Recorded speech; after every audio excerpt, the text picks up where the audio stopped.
Welcome to my YouTube channel Geo Vision with Maqbool. সকলকেই আমার এই চ্যানেলের পক্ষ থেকে শুভেচ্ছা অভিনন্দন জানাই।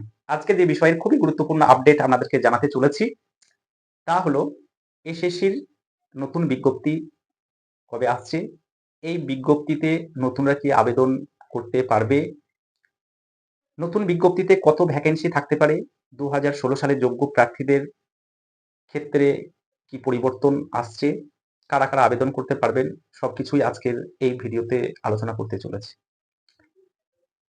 তো তার আগে আমার সমস্ত সম্মানীয় বন্ধুদের কাছে আমার ছোট্ট অনুরোধ, এই চ্যানেলটি সাবস্ক্রাইব করে পাশে থাকবেন।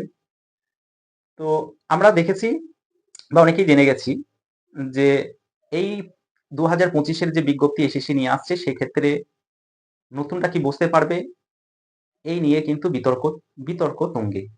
আর এই বিতর্কের মাঝেই কিন্তু টিভি9 বাংলার মারফত যে খবর উঠে এসেছে সেই খবরকে কেন্দ্র করে যারা নতুন প্রার্থী সেই নতুন প্রার্থীদের জন্য খুবই বড় সংবাদ, খুবই ভালো খবর, সুখবর বলা যায়। আমরা দেখেছি টিভি9 বাংলা যেটা প্রকাশ করেছে সেখানে বলেছে যারা নতুন অর্থাৎ 2016 সালের পরে যারা বিএড করেছেন, যারা একবারও পরীক্ষা দিতে পারেননি তাদের জন্য সরকার পরীক্ষা দেওয়ার অনুমতি দেবে। অর্থাৎ যারা নতুন ক্যান্ডিডেট আছেন, যারা বিএড করে আছেন তারা কিন্তু পরীক্ষায় বসতে পারছেন, এর জন্যই সুখবর, বিগ আপডেট। কেন বলছি? কারণ 2016 সালের পরে নিউ এসএসসি বা এসএলএসটি একটাও হয়নি। আজকে 2025 সাল, সেই 2016 সালের পর থেকে আজকে 10 বছর অতিক্রান্ত হতে চলল। তো এখনো পর্যন্ত নতুন বিজ্ঞপ্তি একটিও আসেনি, অর্থাৎ কেউ কিন্তু কোনো সুযোগ পায়নি। তো এই 2025-এ তারা যদি সুযোগ পায় তাহলে অবশ্যই একটা সুখবর যে তার নতুন প্রার্থীরা বসতে পারছে, ফ্রেশ রিক্রুটমেন্টে ফ্রেশ ক্যান্ডিডেটরাও বসতে পারছে। তো এখন প্রশ্ন হলো হঠাৎ সরকার কেন এই সিদ্ধান্ত নিতে গেল? এর কারণটা বলি, যে নতুন প্রার্থী যারা আছেন তারা কিন্তু কম করেও 20 লক্ষ প্রার্থী। কারণ দীর্ঘ 10 বছর কোন রকম এসএসসি হয়নি বা এসএলএসটি হয়নি, সেক্ষেত্রে হিউজ পরিমাণে যে একটা প্রার্থী রয়েছে সরকার সেটা বুঝতে পেরেছে। যদি সরকার এখানে নতুনদেরকে পরীক্ষায় বসতে না দেয় সেক্ষেত্রে কিন্তু একটা বিশাল ধাক্কা সরকারকে পেতে হবে বা সরকার ব্যাকফুটে চলে যাবে, যেহেতু 2026 সালে বিধানসভা ইলেকশন রয়েছে আপনারা জানেন।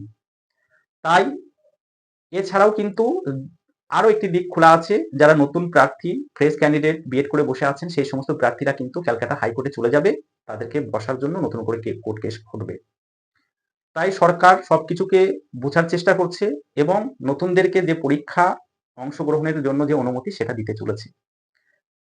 তো অবশ্যই নতুনরা সুযোগ পাচ্ছে। তো সেক্ষেত্রে প্রত্যেক প্রার্থীকে বলবো যে আপনারা এখন থেকেই প্রিপারেশন করতে শুরু করে দিন, খুব সুন্দরভাবে নিজেদের প্রিপারেশন এগিয়ে নিয়ে যান, কঠিন পরিশ্রম দিয়ে আপনাদের প্রিপারেশনটাকে তৈরি করুন। বারবার একটা কথা আপনাদেরকে বলি, আপনাদের প্রিপারেশনই আপনাদেরকে সাকসেস এনে দেবে। তো আপনারা প্রিপারেশন করতে থাকুন। অন্যদিকে এই মানে নোটিফিকেশন বা বিজ্ঞপ্তি নিয়ে আসার জন্য যে বিধির কিছু পরিবর্তন সেটা কিন্তু করছে সরকার কমিশন। সেক্ষেত্রে কিছু বিধি যে পরিবর্তন হচ্ছে সেটা উঠে এসেছে, কিছু পয়েন্টের কথা এখানে উঠে এসেছে। সেগুলো কি না, পরীক্ষা দেওয়ার পর প্রার্থীকে যে ওএমআর এর কার্বন কপি সেটা দেওয়া হবে, পরীক্ষার্থী সেই কপি বাড়ি থেকে নিয়ে আসতে পারবেন, তার রেজাল্ট সেটা সে দেখতে পারবে, কত নাম্বার অ্যান্সার করেছে দেখতে পারবে। তাছাড়াও ওএমআর এর যে কার্বন কপি সেটা কিন্তু ওয়েবসাইটে কমিশন আপলোড করবে যাতে কোনো রকম অসুবিধা না হয়।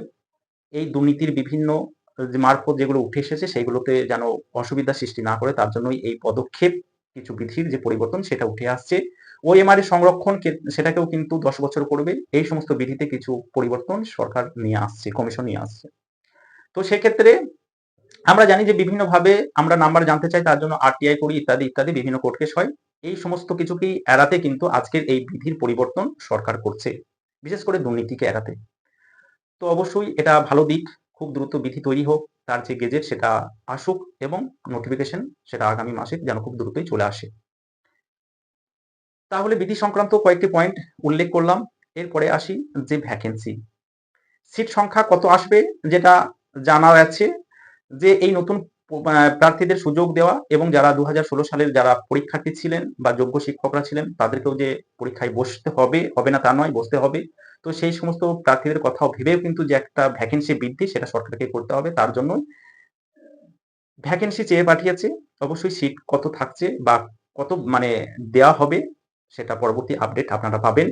আমরা জানি যে প্রায় 26,000 ভ্যাকেন্সি অলরেডি 2016 সালের, এর সঙ্গে প্লাস কিন্তু আরো 20,000 ভ্যাকেন্সি অ্যাড হতে পারে। তো সেক্ষেত্রে আপডেট না আসা পর্যন্ত এখনো কিছু জানানো যাচ্ছে না। তবে এটুকু ধরে রাখেন, নতুন প্রার্থীরা আবেদন মানে নতুনদের যদি আবেদনের সুযোগ নতুনরা পায়, সেক্ষেত্রে একটা সিট আপডেট হচ্ছে, এটুকু অবশ্যই আপনারা জেনে রাখুন। এরপরে আসি, যারা 2016 সালের যারা যোগ্য শিক্ষক, যাদের জন্য সুপ্রিম কোর্ট যে মডিফিকেশন মামলায় কিছুদিন অর্থাৎ 2025-এ 31শে ডিসেম্বর পর্যন্ত স্কুলে যাওয়ার অনুমতি দিয়েছে, সেই সমস্ত প্রার্থীদের কথা ভাবছে সরকার। সেই প্রার্থীদের জন্য, যোগ্য শিক্ষকদের জন্য যে রিভিউ পিটিশন সেটা করবে বলছে, এখনো কিন্তু সরকারের বৈঠক চূড়ান্ত হয়নি। শিক্ষামন্ত্রী জানিয়েছেন তারা এই রিভিউ পিটিশন নিয়ে তাদের যে বিশিষ্ট আইনজীবীরা আছেন, সেই সমস্ত আইনজীবীদের সঙ্গে একটা চূড়ান্ত বৈঠকের পরেই কিন্তু রিভিউ পিটিশনের জন্য সুপ্রিম কোর্টে যাবে।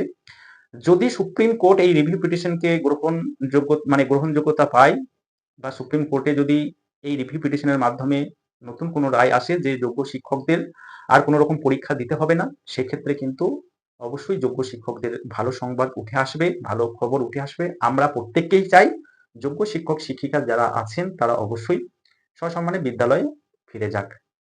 এর সঙ্গে আরো একটা দিক দেখেছি, গ্রুপ সি গ্রুপ ডি এর ক্ষেত্রে কিন্তু অবশ্যই আমরা আশাহত যে গ্রুপ সি এবং ডি এর ক্ষেত্রে কিন্তু যে যারা যোগ্য ছিলেন তাদেরকে কিন্তু তাদের এক্সটেনশন করা হয়নি, তাদেরকেও কিন্তু 2025-এ 31শে ডিসেম্বরের মধ্যে কিন্তু আনা উচিত ছিল।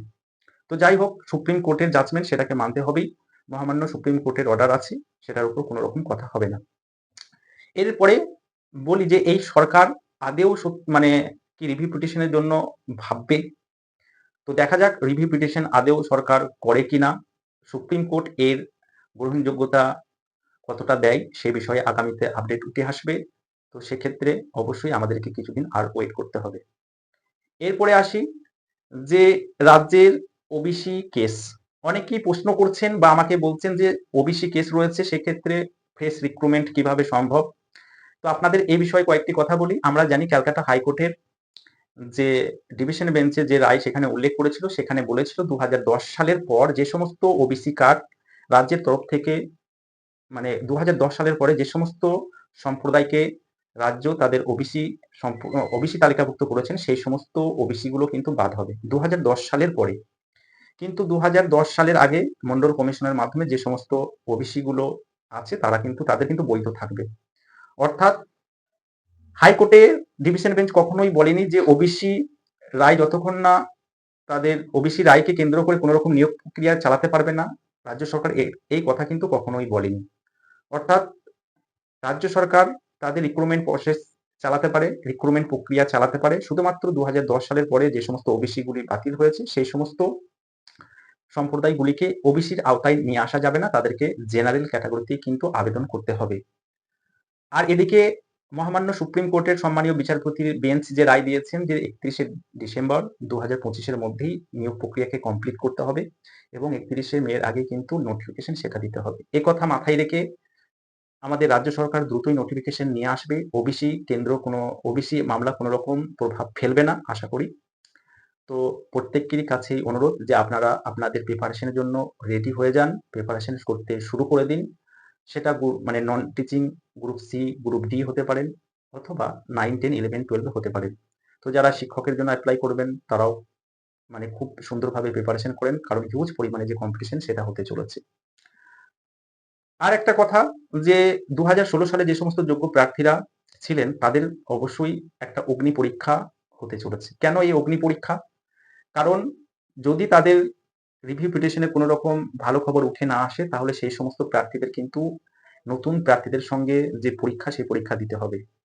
এক্ষেত্রে যে হিউজ পরিমাণে কম্পিটিশন হবে সে কথা আর বলার মানে ব্যাপার না, কারণ যে একটা হিউজ পরিমাণে কম্পিটিশন করতে হবে সেটা অবশ্যই প্রত্যেকেই জেনে গেছেন।